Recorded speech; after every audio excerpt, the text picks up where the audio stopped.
गोडगाव येथे लग्नात भगवद्गीता आहेर देऊन समाजापुढे ठेवला धर्माचा आदर्श. लग्न म्हटलं म्हणजे प्रत्येक घरात आनंदाचा असतो, मात्र या आनंदापाठोपाठ धार्मिकतालाही महत्त्व देण्यात एवढेच महत्त्वाचे असते. असाच काहीसा प्रकार गोडगाव तालुका भडगाव येथे घडला आहे.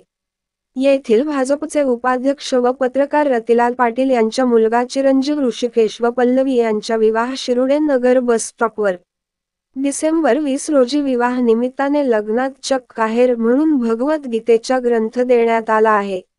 आज मोबाईल युगात अनेकांना भगवद्गीतेची आठवण होत नाही, मात्र लग्न निमित्त भेट करण्यात आलेली घरात भगवद्गीता राहिल्यानंतर वेळ मिळाल्यानंतर त्याचे वाचन होणारच आहे यात शंकाच नाही. या प्रसंगी भारतीय जनता पक्षाचे अमोल शिंदे, डॉक्टर संजय पाटील, माजी सैनिक समाधान पाटील, माजी आमदार दिलीप वाघ, ट्रेन लाईव्हचे संपादक दिलीप पाटील सह तालुक्यातील पत्रकार बांधव हजर होते. या आदर्श लग्नाची परिसरात सर्वत्र चर्चा झाली असून नव दाम्पत्याचे अभिनंदन होत आहे. दिव्य महाराष्ट्र न्यूज करिता सतीश पाटील, गोंडगाव.